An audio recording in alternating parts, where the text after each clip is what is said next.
And you're listening to Dumpster Diving with Janice. Jane.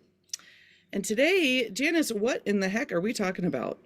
All right, so we're super excited. For those of you who are watching this on YouTube, of course, you already see that we have a special guest here, and this is kind of in the under the auspices of storytelling, right? One of the things that you, Jane, and I have talked about since the beginning of the podcast is really looking forward to having people on over time who can contribute to this idea of sharing stories. And the extent to which we share stories obviously is always going to be different person by person. But today we have my adopted, if you will, sister Anne with us. And so, of course, it's very moving for me to have a sister and a sister on the screen with me because, Yeah. that's a big deal. So I get to introduce Jane and Anne for the first time. And, Anne is someone that I met in my early 20s. We've known each other for 30 years, which is insane. And we realized that we had very similar journeys early, and we randomly met at was it a bridal or baby shower? I can't remember which it was. It was a shower. It was bridal shower, and it was random because we were both there, but she was there because she worked with the bride at a restaurant, and I was there because I worked with the groom at a restaurant. And when I look back on that, Anne, I realized I didn't even really know Amy very well at all, although maybe she was working at tortilla. It doesn't matter. The audience won't care. But long story short, we ended up in this same space together. And, it speaks to the whole power of the universe in terms of the fact that we were so randomly in that same space together. But we realized that we had similar journeys in terms of the different kinds of trauma we experienced as young people.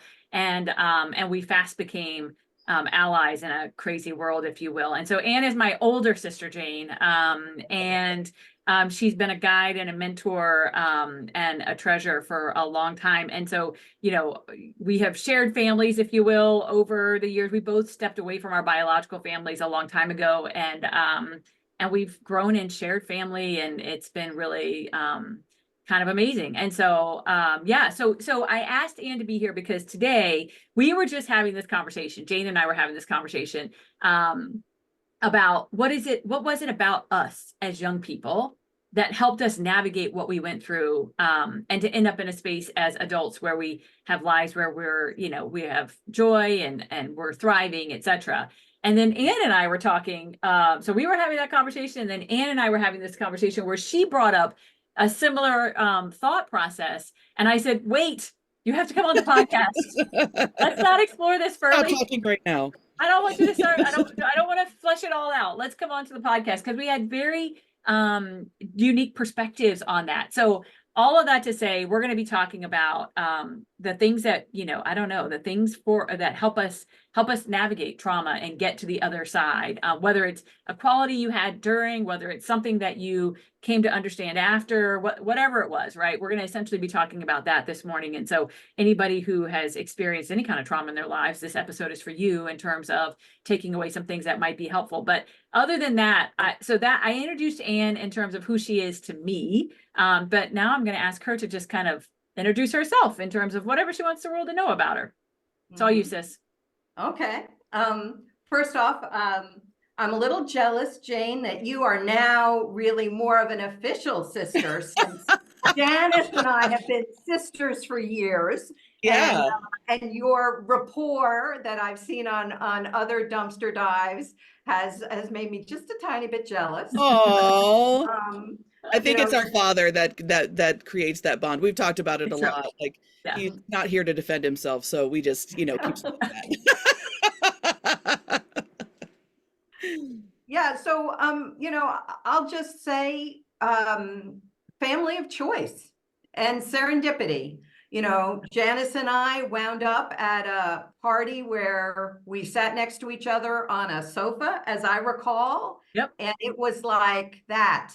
And I do think sometimes you're drawn to people either because of similar experiences or somehow you're just drawn to the right person at the right time. Yeah. And as Janice says, 30 years hence, when she married her first husband, and I was tagging along to holidays and wondering how I would fit in, I realized, well, wait a second, I'm Janice's side of the family. You know, like I was Janice's side of the family and had as much right to that Christmas dinner table as anyone else. And having her kids call me Aunt Anne, and you know, I'm blessed to have many really wonderful friends that have seen me through all kinds of phases of my life. But because of the trauma, I think Janice and I have been able to share things that I would not feel comfortable, maybe even sharing with a therapist, you know? Right. So, you know, thank you. You're a blessing to me. And you know, I use that in more of a Unitarian phrase. So a gift to me. There you go. And yeah, and just to say where I am now, you know, I live in DC. I've retired from a federal job, which brought me great success and financial stability. And how I mean, I'm often in a like, how did I get here? You know, how did I get here? Because I also was an active alcoholic for a number of years, and like, how am I here and others aren't? It's you know, I think that we'll be going, you know, into our thoughts about that for the rest of this discussion, but that's part of, you know, one of these things I think about, and I think about other folks out there who are struggling or have overcome a struggle. And if we can share our stories and strengthen one another, that would be awesome. Yeah. I love that. And Janice and I were kind of chatting before we even started, and you know, you're going to go into your theory on survival and how, you know, and how you excelled at life and stuff like that. And you know, a couple of things we touched on, but more than that too, is we're going to also leave everybody after this conversation with some tools in some way, shape or form, because not everybody's gone through what we've gone through and had the experiences that we did with the people that we did. So maybe their experiences are a little bit different. And if they haven't had that, oh, well, how do I do it? We're going to leave everybody with some tools or some thought processes to use that we've done, you know, that we've developed over the years that's helped us and stuff like that. So I would love to know, you know, put that in the back of your mind, and as you're telling your story, and let's hear some of those things too, because that's where we can leave our listeners with those little golden nuggets to help them improve day to day. Yeah, that's exactly right. So why don't we jump in, and by jump in, I mean, start to dig in, like our listeners, and I use the plural version of that very liberally, of course. Six. But exactly. That's right. But you're one of them. So 5. That's true. We're narrowing the pool here. We're going to have to be really careful. So our listeners are, you know, many of them know our story either because they went all the way back and they listened to our first few episodes where we really just laid it bare. And if you haven't, and you're listening now, I'm going to encourage you to do that. And so generally know that, you know, Jane and I, you know, have, you know, our childhoods were not pretty, and we went through all kinds of different abuses and had lots of different experiences that, you know, were incredibly traumatic. And we've talked about, you know, our kind of making it through, right? Like one of the things I've shared is that I don't know how, but from a very early age, it was clear to me that if I could make it to college, I would get out. And I don't know how that, I honestly can't imagine how, except that must be like, it must have been people in schools who inspired that in me. And I say that because I had no models. I was the first person in my family to graduate high school. To my knowledge, I'm the only one who's ever graduated a 4-year college, but who knows? I mean, they're all out there and there's lots of them. And I hope that that's not a true statistic anymore. So it's not like I had models for that. And it's not like I was going to school in a time where everybody was going to college, right? We hadn't quite gotten to that point in our system where we message that everybody goes to college. So, but I knew. And so it's almost like I remember early on thinking to myself, if I can just make it until then, if I can just survive until then, right? And so I could kind of look ahead in that way. So people know a little bit of our, not a little bit, a lot of our backgrounds because we've laid it kind of bare. So, and what would you like, you talked about childhood trauma, obviously, and you talked about a period of active alcoholism. Is there anything else that you would share that kind of fills out that story in terms of your early experiences? And again, even like your early thoughts about like, can you even remember times where you just thought to yourself, like that survival mode of like, if I can just get to, if I can just this or that, is that, and maybe not, right? But yeah. Thanks for the opportunity to kind of think back on this, because I haven't thought back on this for a long while. Yeah. And, you know, once upon a time, many years ago, Janice, you and I went and we spoke at, I'm thinking it was a special high school for young women, and shared some of our different stories. And I think the thing that I've often forget about is that I have a dissociative disorder, and that that there for a variety of reasons there are blocks of time that I don't remember, and trauma that I don't remember, and so there are things I can think back to that are kind of childhood coping mechanisms. And you know, and for example, I had many stuffed animals, and I like to tuck them tight into bed. And I was raised Catholic, very religiously, and there was a stained glass window of the Virgin Mother like this being assumed into heaven. And I can remember lying on the floor with my hands over there, just thinking God would sweep by and take me up to heaven. Like, why I would be thinking that as a, you know, first grader, you know, why I would go into my bedroom closet that happened to have a window in it and eat part of the window shade, thinking maybe that would kill me. Like, I wasn't I was a bit of a crybaby. I'll own that. I was a crybaby, but I also had younger siblings. And once I felt like somebody needed to protect them, like that gave me a real role.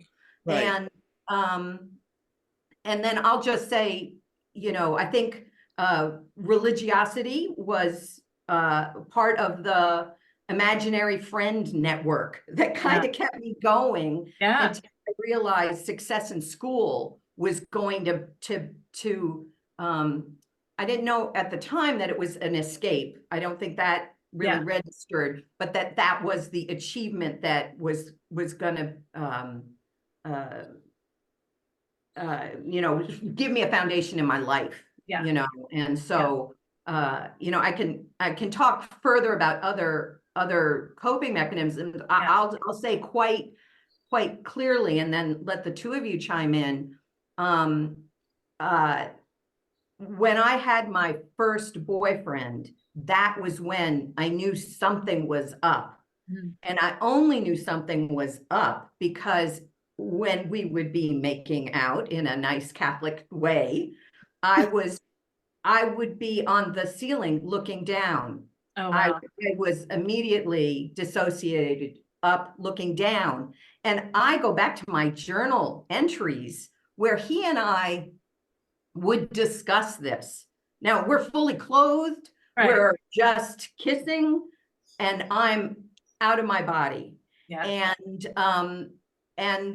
then I really learned that if you drank, you could stay in your body. And my first blackout drinking, I was kissing a boyfriend, and this is in high school, and I came to and I was hitting him. Don't know why I was hitting him, but I was hitting him. And I drank for another 10 years.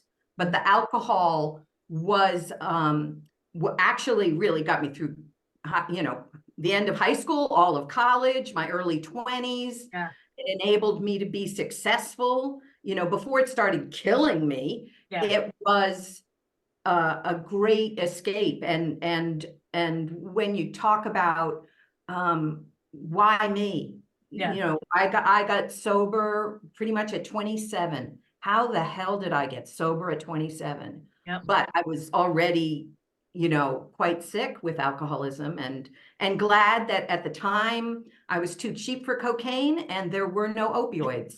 because Amen. because Seriously. people now who struggle with addiction to opioids, like that is hell. That is hell, and that is a fight for your life. And I fought for my life too, but not as, I don't think the stakes were quite as high, Yeah. you know, 35 years ago than they are now. Yeah. But That's such an important piece. Go ahead, Jane. Oh, I just, I think that, thank you for sharing that, because it's not, it's not the easiest for people to admit or to talk about. And, I think about what you just said, like it got me through that stuff. Not in a good way, guys, but Right. but it helped her, it helped her cope with with being present, and stuff like that. It sounds like that the alcohol made you be present, and you enjoyed that because you weren't disassociating, so you were feeling these things, and all of a sudden these things came together for you. So you're like, okay, I like this, I'm gonna keep it going. It's fucking me up, but what, or whatever. And then you had your realization that this is probably not the best plan. But I think a lot of us have had moments in our life like that, whether it's shopping, whether it's sex addictions, or gambling, or hoarding, or whatever. Those are all things that aren't favorable for us, but they help us in ways up here that help us function, and so but being able to function without it is the hardest part, because we get so accustomed to functioning with it. So I don't know, like, so that was when you were 27, and you're saying you're Janice's older sister, so there's been some time, not a lot, just a little time in between then and now. So how has your upbringing and then becoming sober and stuff like that, enhance everything throughout, or what was well, it like? well, I mean, I don't think I could have. Well, first off, just to go back to something you were saying, listing about all the other ways you can numb yourself. Mhm. You know, one of the other big ones is food addiction. Oh, yes. That's a biggie. I went to a 12-step program for sexual abuse survivors. And one of the pieces of literature had a tree, and the root of the tree was in the ground, but it said incest, said incest. And then all the branches came up and listed all those things, Jane, that you just did. Oh, wow. You know, like that the root cause of this, and incest can be any kind of sexual trauma. I don't want to Yeah. limit it to the typical incest scenario. I mean, it can be any kind of Molestation or anything. I mean, it could be a non-family member, but it's still incest if you think about it. Your parents have a friend and they're doing things to a kid or whatever, whether they're blood or not, that's still kind of incest. I mean, it just really is. It's, if you take the biological aspect out of it, it's people doing things that they shouldn't be doing, and causing trauma and stuff like that. So, and all three of us have experienced that in one shape or form, so, or several. And I'll just add that I couldn't have come to terms with why I was dissociating until I stopped drinking.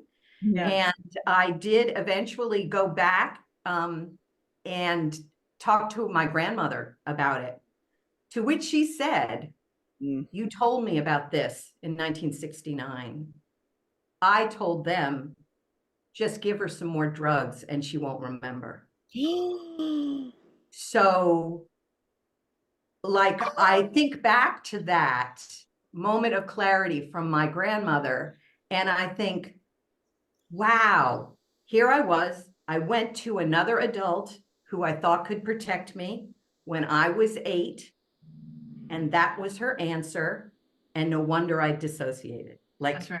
that is a gift, you know? And I would say, this sounds terrible. I was a little jealous, isn't the right word, but Janice remembers her story. It sounds like, Jane, you remember your story. Most of it. You know, for me to be putting it together backward, Yeah. you know, in retrospect with the gaps that I have, you know, all this nonsense about false memory syndrome or this or that, or victims never being believed, women never being believed.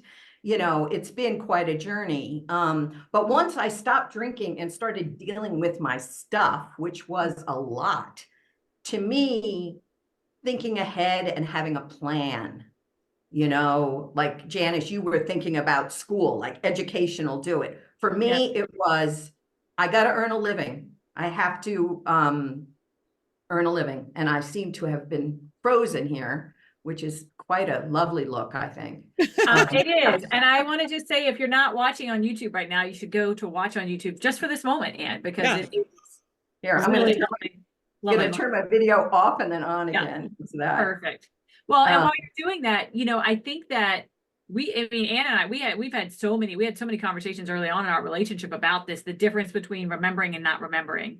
And it does, I mean, again, I'll never know for sure, right? But one of the hypotheses that I've always operated off of is that my remembering is partly how I was able to overcome, if you will. I don't know if that's the right word, so quickly. In other words, you know, I wonder how much I can attribute the fact that I remembered all along to the fact that I didn't end up, with alcohol or other substances. That said, I know of other, survivors who remembered all along and they intentionally drank in order to, numb that. So I think I guess it's just different for all of us, but I definitely think that remembering all along just it was what it's what kind of made me keep the eye on the prize, right? Like, and I knew that when I left at 18, that would be it. Like, there was no coming back from that I had to get out and stay out. And I, and again, I attribute all that to not knowing all along and not having these periods of completely blacked out memories that I couldn't access. I'm going to be right back, guys. Yeah. Okay. So I think, Jane, while Anne's obviously experiencing some tech difficulties, I'm hoping she's logging out and logging back in. But but like you said, right, we both pretty much, to our knowledge, remember. And don't get me wrong, like, that doesn't mean I remember every vivid detail of every single thing. Thank God, right? My brain's definitely protecting me from that. But I always knew all along, and there were never any blank spots. But as I listened to her tell that story about her grandmother, Right. And I saw your face, right? Like, and I've heard that story before, and still when I hear it, it just makes my insides like just tense up. And so, but while we're waiting for Anne to come back, I want to say this, like, I know that our show is not a show that necessarily that little kids or young people are listening to or what have you, but we have to impress upon the young people in our lives. Like, hopefully you and I have talked about like how we talk to kids in a way that makes them realize that the people that we love can be a threat and the people that we love can hurt us. That with that, you also say, and if you tell someone and they don't help you, then tell someone else and tell someone else and tell someone else until somebody helps you. Because Anne, she told someone, and when that someone didn't protect her, then of course, as an 8-year-old child, you assume nobody's going to protect you. And so the message of no, you just have to keep telling an adult until somebody does is a strong one to take away from this. Well, I think that my experience when I was being molested when I was 8, living in this apartment complex, and I've told the story about Miss Lily going and telling my mom. Yep. And my mom refused to listen to her. Yep. She was a strong Black woman, and she, she was like, no, you're going to listen to me. You're not just going to blow me off. You're going to listen to me. Something's going on. I watched the interaction. You need to talk to her right now. Like, she would not let up. And if I didn't have her in my life, who knows? Yeah. Who knows? That's right. Because my mom refused. I mean, it took her like 30 minutes to convince her to talk to me about it. I heard them talking. So you know, it's the people that just want to lift up the rug and sweep it underneath and then keep going because that's how we do things, and they just don't understand what kind of damage that does. Well, And and you just made me think of something, Jane, and to the extent again that you're okay with sharing, but can you paint the dynamics of um your family from the perspective of like you were an upper middle class, so your grandmother saying just give her more drugs was the interpretation I have of that is in part about images. We have to protect the image, right? But can you talk a little bit about that so people better understand those dynamics for you? Sure. I'm back now. Hopefully I'm yeah, not frozen. All right, we filled in the space. You're good, girl. yeah, So, no, I would say a middle class, moving on to upper middle class. Very high degree of religiosity, very much what will the neighbors think kind of thing.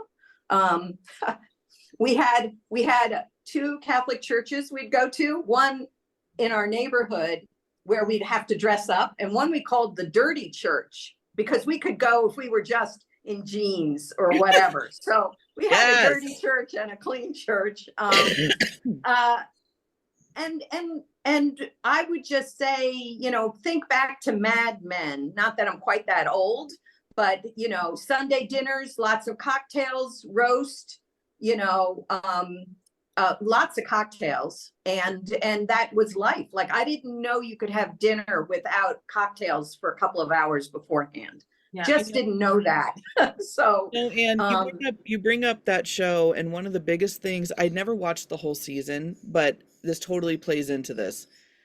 There was one where it was probably the first season because I started watching it and I was like, okay, this is cool, but it's like traumatizing at the same time for women, where she went to the doctor and the doctor called him and was telling him how to take care of it. You know, oh, she's going crazy. You know, you got to do these things. And she had zero control over her own health care. Yeah.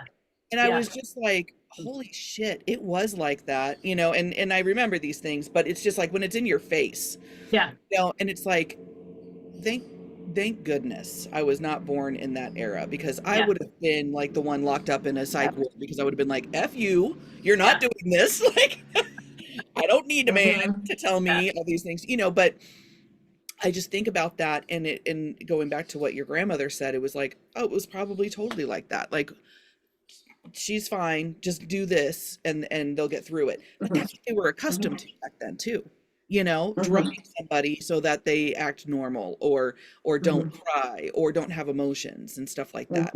Oh, makes my tummy hurt. I'm sorry, I had to like get that out. Yeah. Yeah, and I would just say the illusion of the perfect family lives on. Yes, it does. It lives on. I am the crazy one. I am the one brainwashed by AA.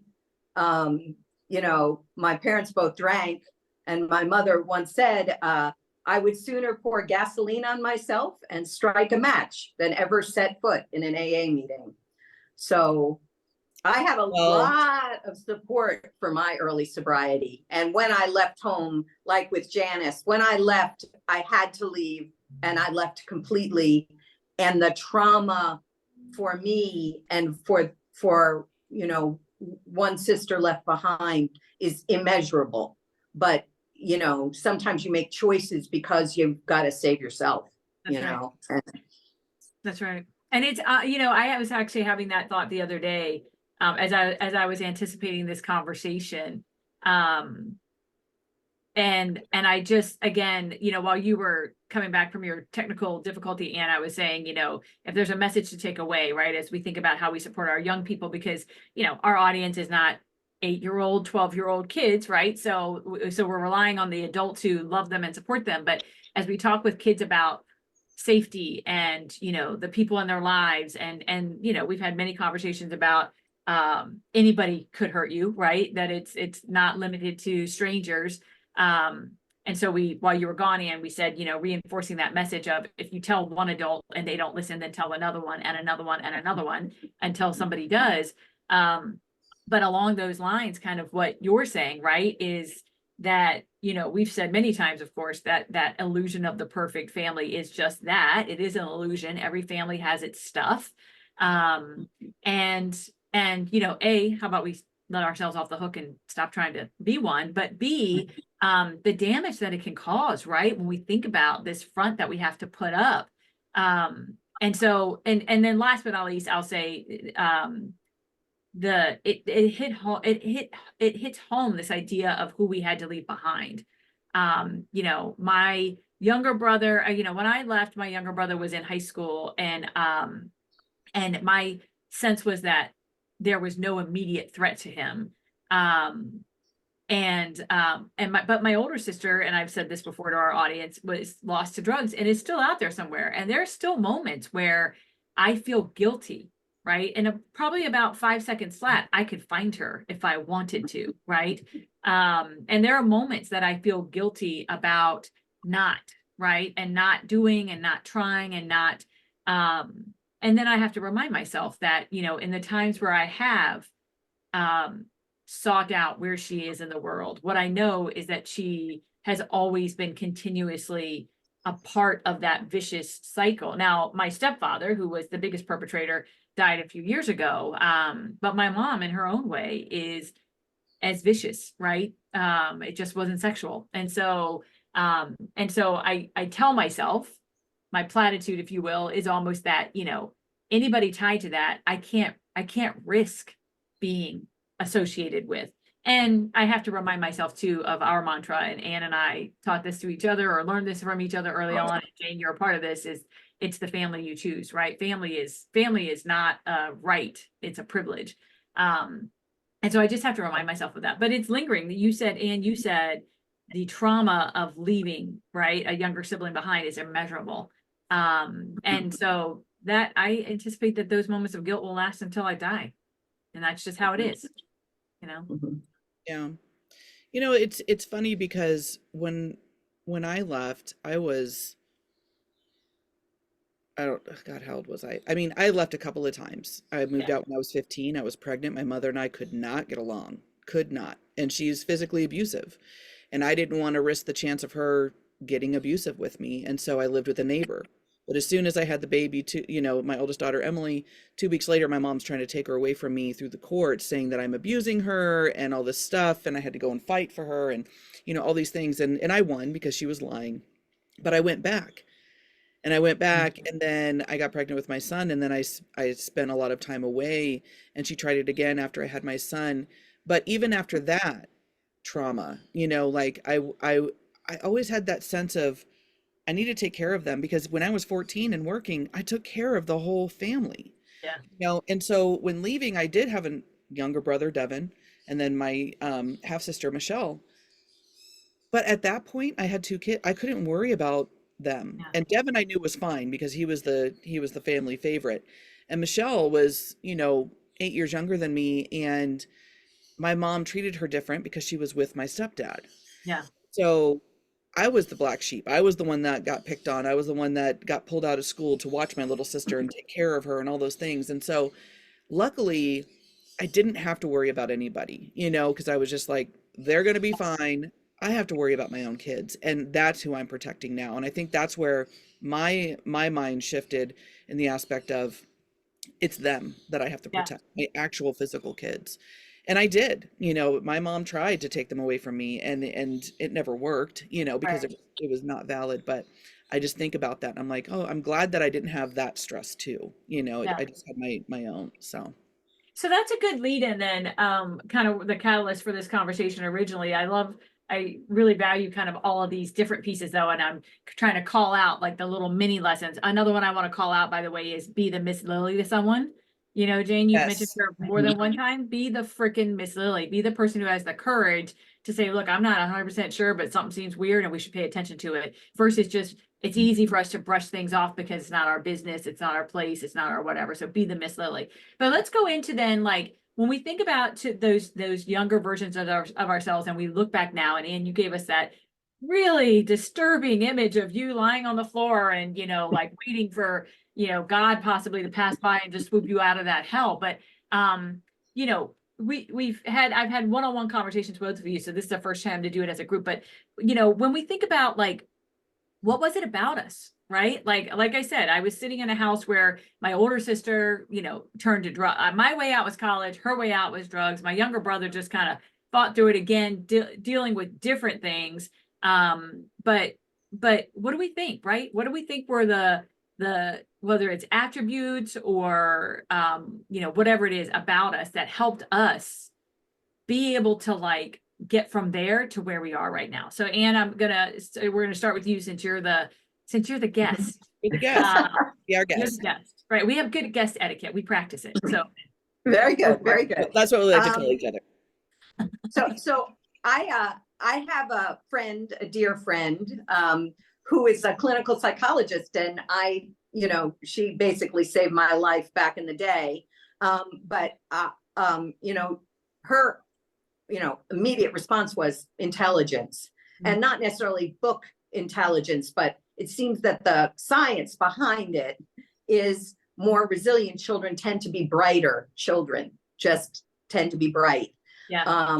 And I was no genius in grammar school, Yeah. but I went, you know, I went to a Catholic school, and the nuns and the discipline and, you know, that gave you a really concrete, you've got to pass that test. You've got to Yeah. get, so I always had education and school as, you know, as requirements. It wasn't even, and college, a good high school. I mean, we moved to a different neighborhood to be in a good high school, and it was always anticipated I would go on to college. So, you know, something popped in my head when you were saying that, and I too, and I think Janice, this is true for you too, love school, and I thrived in school because I got accolades.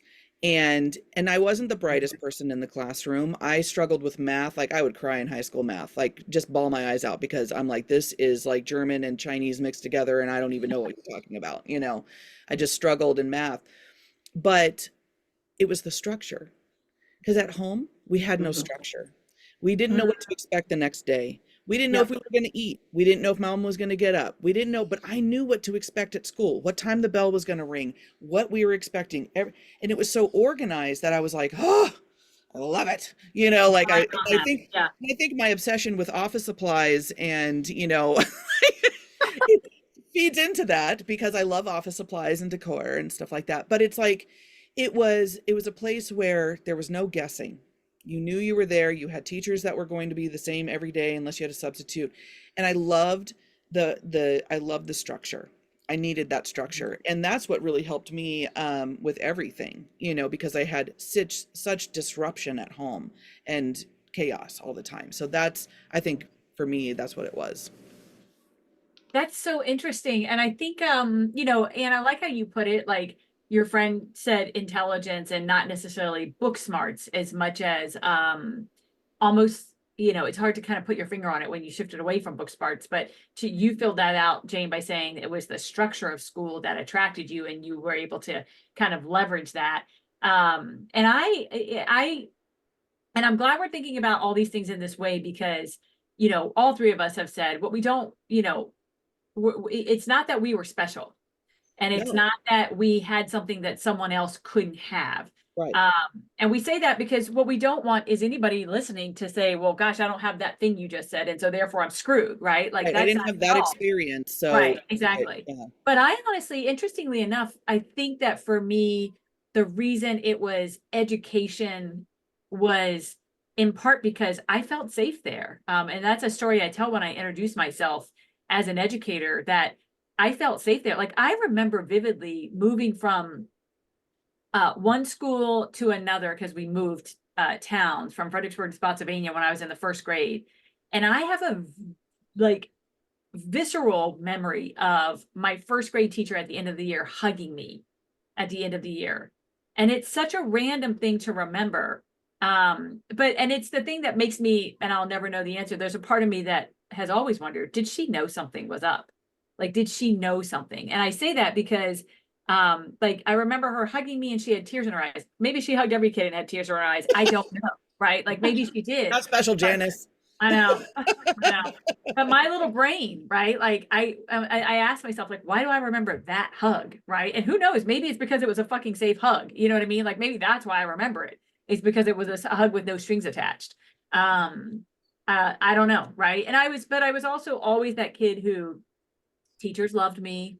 I loved them, you know, and I think to your point, Jane, that for you, it was the structure, but, and maybe in addition, Oh for yeah. me, it was Safety. the safety and the caring, right? Like, and I was, you know, I'm grateful that I had, like, I can't think of a single teacher that I don't remember caring about me, which is unusual. I don't, you know, unfortunately, I don't think everybody could say that. And again, maybe my brain is over exaggerating those memories too, right? As a Right. part of like, who knows, right? It's all, when you remember something, that memory is not an accurate depiction at all. We all know that. But so maybe that's what it was, right? Like being drawn to the feelings of safety and caring. And as a result, giving more to it. And as a result, being successful. And then as a result, seeing it as a way out. Maybe that's the thread. I don't know. Yeah. I'll just say, I didn't, I don't recall growing up in any kind of chaos.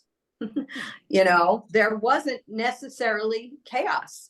It was the opposite of chaos. A Yeah.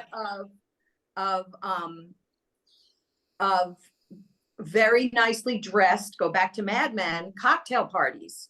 A lot of, you know, so, you know, I actually, and I liked school, but I had some darn mean nuns. Like, Yeah. Oh, I'm so sure. just to say, so if you didn't have Tell a that story. in Tell one. childhood, you know, but Yeah. I will say, once I got to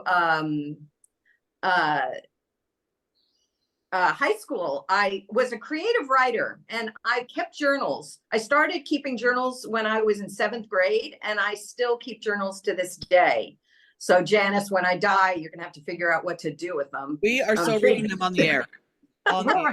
It's going to be a whole special season of just reading journal from Anne's journal. Fever diary.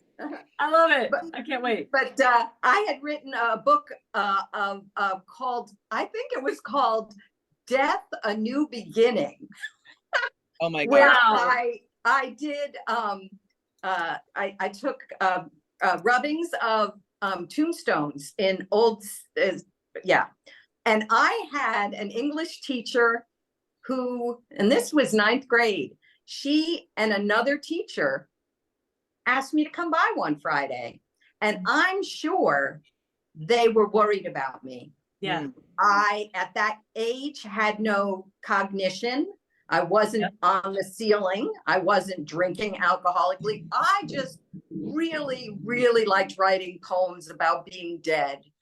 Wow. And so I kind of look back on that, to your point of a teacher paying attention, or, you know, boy, do I want to thank Mrs. Rilling and Miss Jean Greco, because I think Rilling was the right name, but the teachers that were there for you, tried to be there for you. Exactly. And just to give a plug out, you know, you talked about the neighbor trying to get your mother's attention, Jane, about what was going on with you. My friend Vincent was a pain in my ass about my drinking.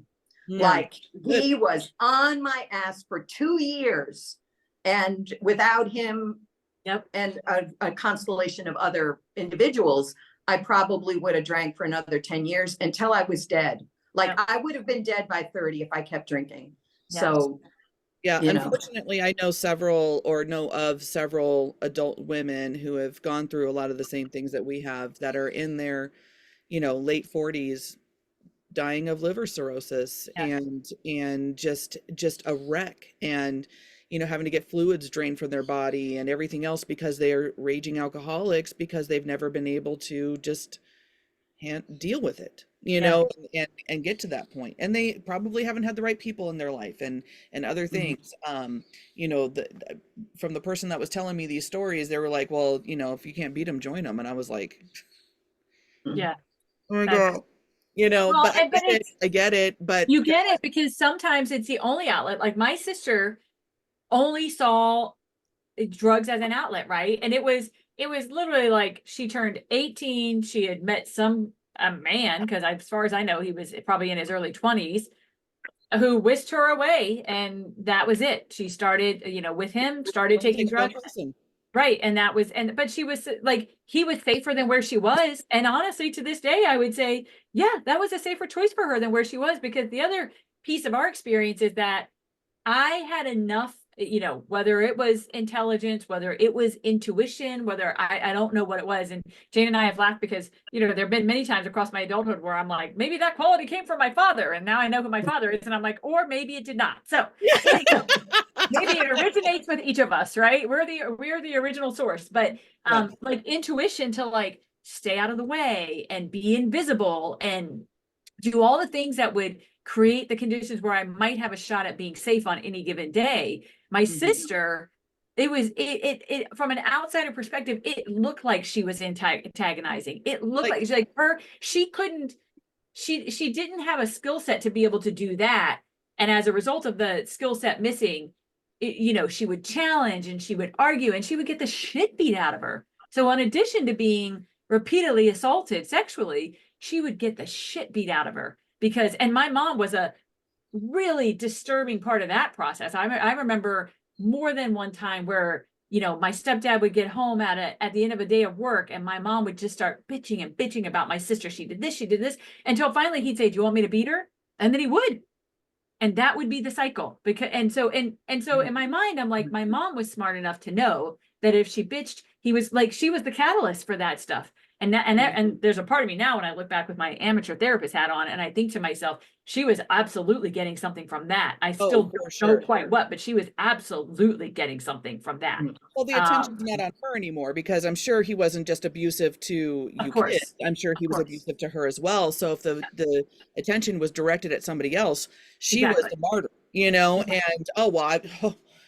good, I'm a good wife today, and so it was her protecting herself, but unfortunately it was directed towards you guys, and that just makes me. So I don't, again, it's that whole like, and I will say, on the front of this whole idea about one of the factors being intelligence, I've said this before on the show, like I look back and there's no question my sister is borderline mentally retarded, right? Like I know that now. I did not as a child. I couldn't have known that or understood that.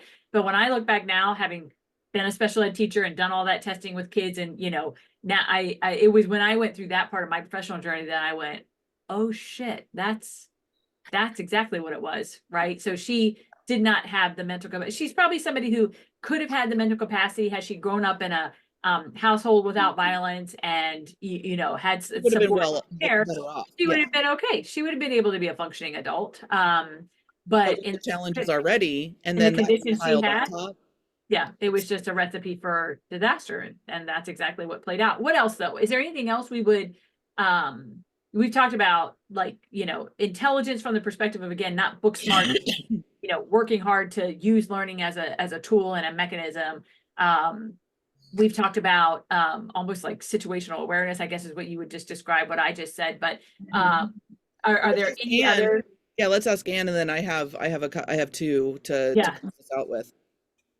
Well, I think once I left home and knew I was on my own, the ability to think ahead, and not just think ahead next week, but think ahead long term. Yeah. Oh, can't be an actress anymore. Maybe I need a graduate degree. Maybe I need to suck up this job that I hate because I'll have a pension when I retire. That was another thing my friend mentioned, is that ability to delay gratification, the ability to regulate your impulses on some level is, obviously I own 2 pieces of property now. Like, how the hell did that happen when I got down to $600 once and was living on a mattress in some stranger's house? Like, how did that happen? And it was like, work, a strong work ethic, Yep. you know, and I don't expect at all anyone to ever take care of me, which is Yeah. probably terrible, because I'm sure Janice, you'll be there and she'll make sure you help out, Jane. Yeah. If I'm not busy. Yeah, right. not She busy. will. Right. Yeah. If she's not busy. Yeah. Well, she's really busy. Well, I'm not expecting to need help for another 20 years or so. So Okay, But good. let Good. me, Stick around for you a minute, know, Ann. but I like that, and I want to pick on that for a second, and then I know Jane's got her couple, but that idea of being able to see ahead and to see beyond what's happening in this moment, and being able to, I think you said, basically like give up things now in order to know for something better, if you will. Those are both things that I think that if you've never had that instinct naturally, you could hear this right now and go, oh, okay, hold on, I need to think about that. Now, like you could develop that, right? It's not God given, and if you don't have it, you're fucked, right? You could develop that. Go ahead, Jane. Yeah, no, I mean, these are all definitely skills that I'm going to talk about that you can develop or even just start thinking about. And this came up during a off conversation with JP when we weren't recording and we were just kind of chatting with him. But I think for me personally, there was a couple factors. One of them is definitely work ethic. Yeah. I started working at the age of like having a real job at the age of 10. I worked in a Yep. little pizza parlor. I got paid $10 a weekend. I didn't care because I had specific job duties, expectations, and accountability, you know? And I've carried that with me through my whole life.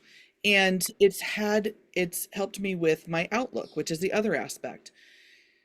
I always knew it didn't have to be this bad. You know, Yeah. like why are we living in a shack with a wood burning stove and no heat in the back room, and we could see our breath in our bedroom, and we have no food, but we have all these animals, but we don't have stuff for us, but we keep bringing on things that we don't really need, and we suffer for it. Like, we don't have to make these choices, you know?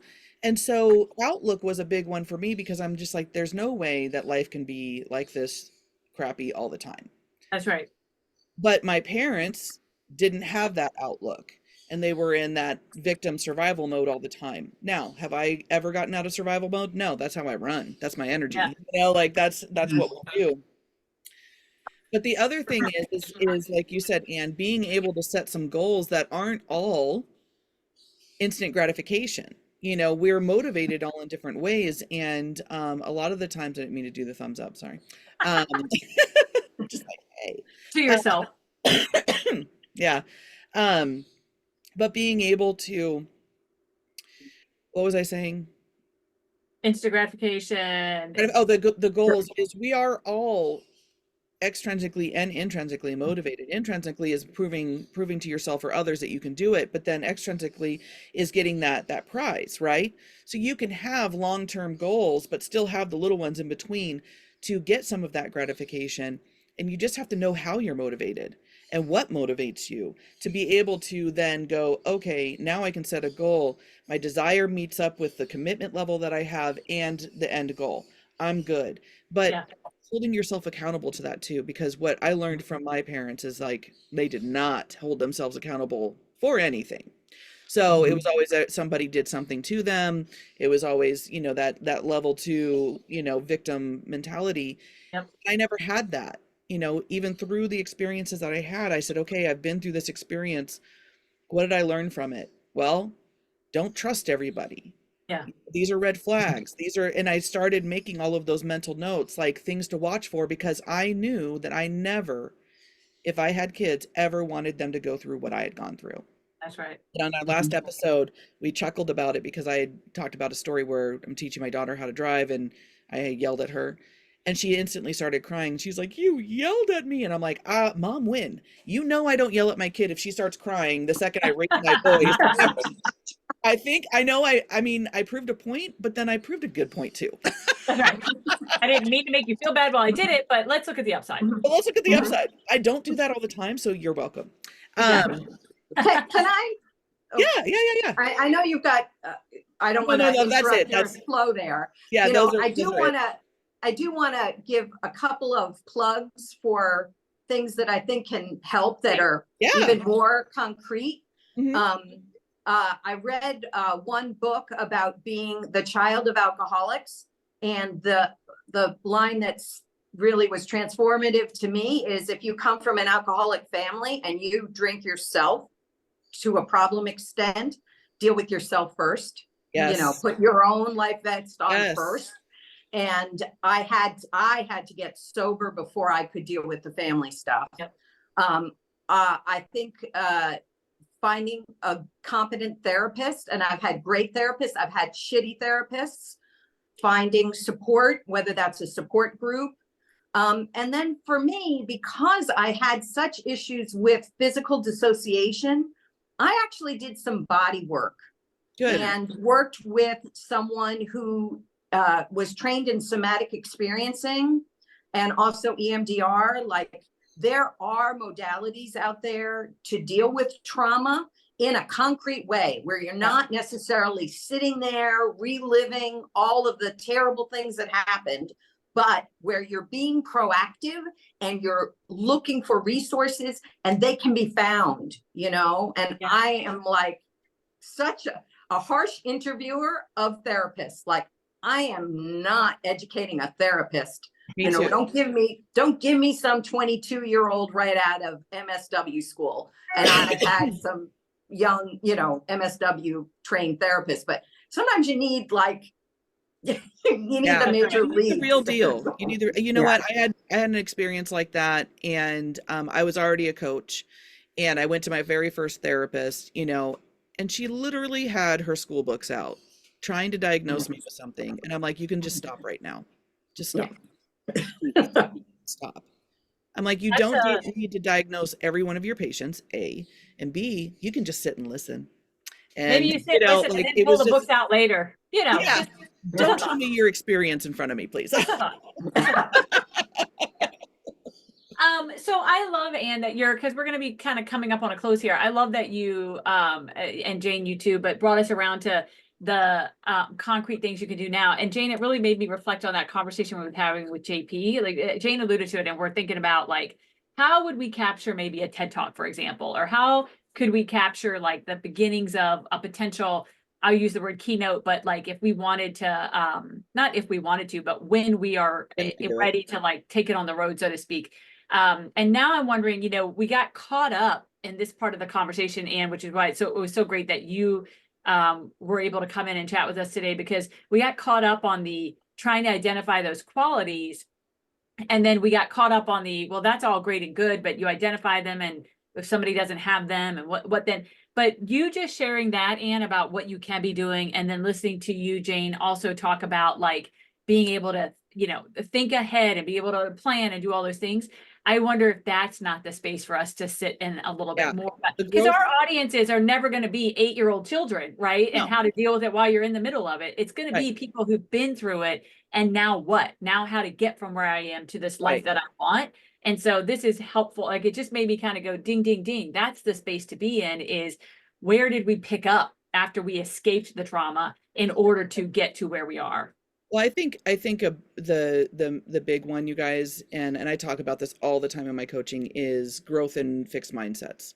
Yeah. If you have a fixed mindset, you're going to buffer, you know. I mean, it's going to be the same cycle, like your sister, like my sister, like my brother, you know, like these cycles that we get, or our brother, you know, that get stuck in these cycles and different things. And until you can actually see your growth out of that cycle, you're going to continue in that cycle. Yes. And so having a growth mindset is like, again, it can't always be this bad, you know, or if I just tweak myself just a tiny bit, I can get out of that little loophole and go to the next one. So it's really about knowing that all of us, every single one of us, no matter if you're 8, a baby, babies are definitely in growth mindset. Let's just talk about it. We were born into growth mindset, people. Where did it go? Where did it go? It comes from our parents' biases, really, and the world around us. Our environment. Our environment, because we are born growing, and we're born fighting to stay alive. And then to take that gift that we get every day, that gift to keep living.